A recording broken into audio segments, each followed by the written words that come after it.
London থেকে জনাব তারেক রহমান সাহেবের বাংলাদেশে ফিরে আসার পর থেকেই মোটামুটি বাংলাদেশের রাজনীতি, অর্থনীতি সবকিছুই তারেক রহমান সাহেবকে কেন্দ্র করে হচ্ছে। অর্থনীতির একটি অংশ বা রাজনীতির একটি অংশ মাঝে মধ্যে তারেক রহমান সাহেবকে বাদ দিয়ে আবার জামাতের দিকে যাওয়ার চেষ্টা করছে বটে, কিন্তু মূল স্রোতটি এখনো পর্যন্ত তারেক রহমান সাহেবের দিকে আছে। এই ভিডিওটি যেদিন করছি, অর্থাৎ 2026 সালের ফেব্রুয়ারি মাসের 4 তারিখ সন্ধ্যাবেলায়, সেই দিন পর্যন্ত সারা বাংলাদেশ মোটামুটি তারেক জ্বরে আক্রান্ত। বিএনপির যারা লোকজন রয়েছেন তাদের সবার একেবারে বদ্ধমূল ধারণা তাদের নেতাই হচ্ছেন পরবর্তী প্রধানমন্ত্রী। যারা বাইরের লোক, যারা তারেক রহমান সাহেবকে পছন্দ করেন না, তাদের ভীষণ রকম খারাপ লাগছে। অনেকে কান্নাকাটি শুরু করেছেন, এটা কেমন হলো? এই লোককে দীর্ঘদিন ধরে এত গালাগাল করলাম, যার শিক্ষা নিয়ে, দীক্ষা নিয়ে, পরিবার নিয়ে, ব্যক্তিগত জীবন নিয়ে কি সব কথাবার্তা বললাম, এখন তাকে বলতে হবে মাননীয় প্রধানমন্ত্রী জনাব তারেক রহমান।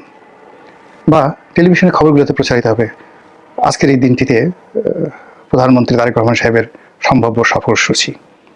অথবা বলা হবে আজকে জাতির উদ্দেশ্যে ভাষণ দেবেন মাননীয় প্রধানমন্ত্রী জনাব তারেক রহমান।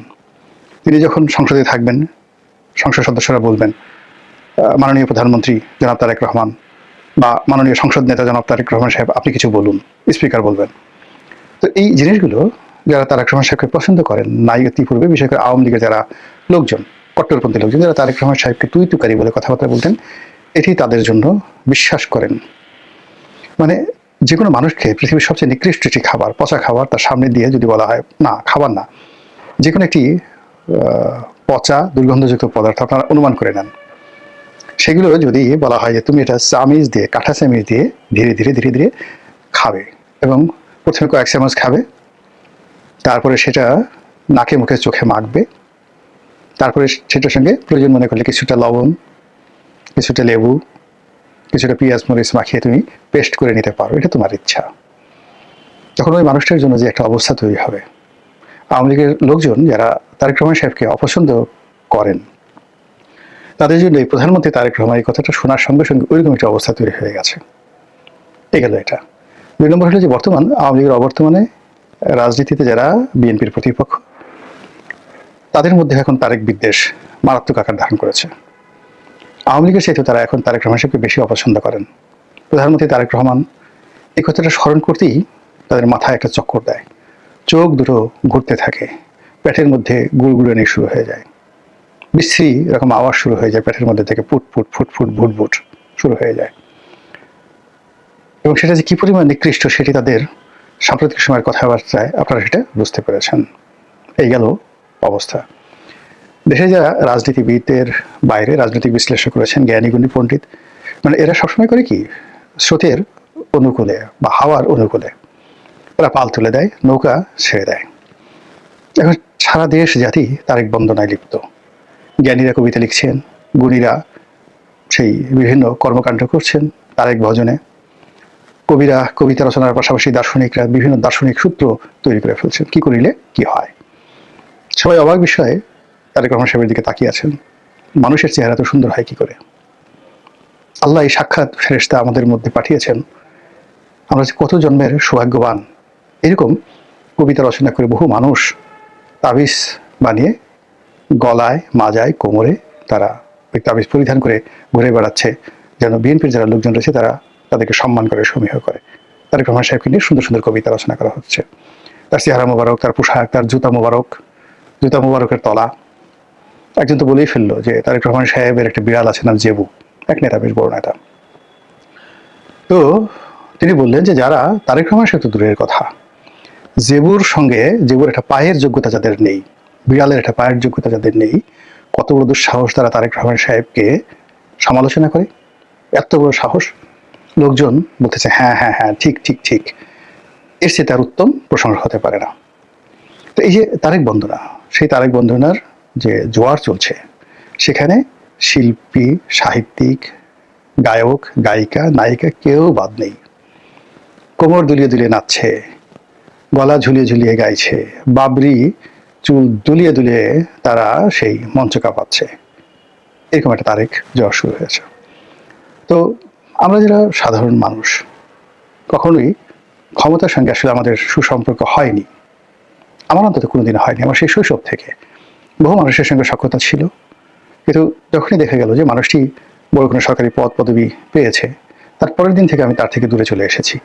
এটা কেন হয় আমি এটা বলতে পারি না।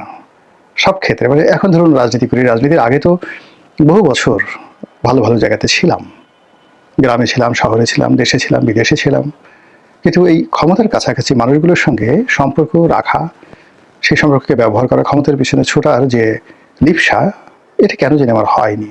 হয়তো সেই যোগ্যতাই নেই। তো আমরা এই তারেক রহমান সাহেব যখন দুঃসময় ছিল, তখন বলার চেষ্টা করেছিলাম যে তারেক রহমান সাহেব দেশে আসছেন না, আসবেন না, ইত্যাদি ইত্যাদি। তখন বলছিলাম যে না, তিনি আসবেন, এবং তিনি আসলে যমুনার যে কর্তৃত্ব, ডক্টর মোহাম্মদ ইউনূসের কর্তৃত্ব থাকবে না, যমুনার সামনে লোকজন যাবে না, এই কথা বলেছিলাম। আবার তারেক রহমান সাহেব যখন বাংলাদেশে এলেন, সারা বাংলাদেশে যখন তাকে নিয়ে লাফাচ্ছে, তারেক ছাড়ার কোথাও কিছু নাই, ঠিক সেই দিন আমি বললাম যে বাঙালির এই আবেগ 48 ঘন্টা থাকবে না। 48 ঘন্টার পর আপনি দেখবেন তারেক রহমান সাহেবের বাসা বা অফিসের সামনে এই ভিড় নেই। এখন গিয়ে দেখেন সেই ভিড় আছে কিনা। যা হোক, যারা সমালোচনাকারী, বিশ্লেষক, তাদের বক্তব্য হলো তারেক রহমান সাহেব মূলত বাংলাদেশে পা দিয়েছেন প্রধানমন্ত্রী হিসেবেই। এর কারণ হলো যে তিনি বিদেশে থেকে যে এলেন, দেশের একটা বিশেষ প্রয়োজনে, যখন উসমান হাদির ঘটনাটা ঘটলো, ঠিক ওই সময়টিতে দেশ একটা টারমাইল অবস্থাতে চলে যাচ্ছিল, এবং দেশের যারা রাজনীতিক নেতৃবৃন্দ ছিলেন, বিশেষ করে জামাতের নেতৃত্বে যে সকল ইসলামপন্থী দল ছিলেন, তারা একটা বিকল্প বিপ্লবের কথা চিন্তা করছিল। উসমান হাদির জানাজা যেদিন হবে সেই দিনই এরকম একটা বিকল্প কিছু হতে পারে, এরকম আশঙ্কা সবাই করেছিল। এটা যে জামাত করেছে বা করবে, নট লাইক দ্যাট, কিন্তু তাদের পক্ষে যে সকল ইউটিউবার রয়েছেন, দেশের বাইরে যে সকল কন্টেন্ট ক্রিয়েটার রয়েছেন, তারা এরকম একটা ন্যারেটিভ তৈরি করেছিল যে যেদিন উসমান হাদির জানাজা হবে সংসদ ভবনে, সেদিন কিছু একটা ঘটবে। এগুলো এক। কিন্তু ডেইলি স্টার এবং প্রথম আলোতে আক্রমণের মাধ্যমে পুরো পাবলিক সেন্টিমেন্ট এবং গ্লোবাল যে অ্যাটেনশন, এটি মূলত সেই যারা বিপ্লবী ছিলেন, যারা উসমান হাদির হত্যাকাণ্ডের বেনিফিশিয়ারি হওয়ার চেষ্টা করেছিলেন, তাদের বিরুদ্ধে চলে যায়, মবকারীদের বিরুদ্ধে চলে যায়। ঠিক ওই সুযোগটিতেই জনাব তারেক রহমান সাহেব বাংলাদেশে আসার ঘোষণা দেন। সবাই খুব আশ্চর্য হয় যে উনি এই সময়টাতে এটা বললেন কেন বা করলেন কেন। যদি তিনি নিজেরই চেষ্টা করে থাকেন, অবশ্যই সেটা ভালো। এই কারণ হলো নেতা সবসময় ক্রাইসিস মোমেন্টে সাড়া দেন, নর্মালি অন্য সময় দেন না। যে যত বড় নেতা, সে তত বড় বিপদের সময় নিজেকে সমর্পণ করেন। তো সেই অর্থে তারেক রহমান সাহেব তার স্ত্রী, তার কন্যা, পরিবারের প্রিয়জনদেরকে নিয়ে লন্ডনের পার্ট গুছিয়ে তিনি যে বাংলাদেশে এসেছেন, এটা যেন তেন সাহসের বিষয় নয়, নিঃসন্দেহে এটা অনেক অনেক বড় সাহসের বিষয়। এমনকি শেখ হাসিনার জামানার চাইতেও এটি বেশি সাহসের বিষয়। শেখ হাসিনার জামানাতে যে স্ট্রাকচার ছিল, রাষ্ট্রের কারাগার থেকে শুরু করে অনেকগুলো রাষ্ট্রীয় প্রতিষ্ঠান নিরাপদ ছিল। অ্যাটলিস্ট কোর্ট কাছারিতে মানে বিচারকের এজলাসের মধ্যে ঢুকে কেউ আপনাকে মারধর করতে পারত না। তো এরকম একটি অবস্থা যখন বাংলাদেশে চলছে, যখন কেউ কোনো জায়গাতেই নিরাপদ নন, অফিসে, আদালতে, বাড়ি, ঘরে, ব্যবসা প্রতিষ্ঠানে কোথাও কেউ নিরাপদ নন, ঠিক সেই সময়টাতে নিজের প্রিয় স্ত্রী এবং কন্যাকে নিয়ে তিনি বাংলাদেশে এসেছেন রাজনীতির জন্য।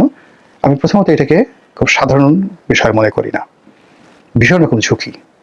এখন এই ঝুঁকি যে তিনি নিয়েছেন, দুটো বিষয় থাকতে পারে, যে তাকে শতভাগ নিশ্চয়তা দেওয়া হয়েছে দেশ থেকে, বিদেশ থেকে, সর্বমহল থেকে যারা কর্তৃপক্ষ, যে আপনি আসুন, রাষ্ট্র পরিপূর্ণভাবে আপনার সঙ্গে আছে, এই একটা। আর দ্বিতীয়ত হলো যে সবার সঙ্গে তার একটা জাস্ট শুভেচ্ছা বিনিময়, কথাবার্তা যেটা ফর্মাল হয়, সেটা হয়েছে।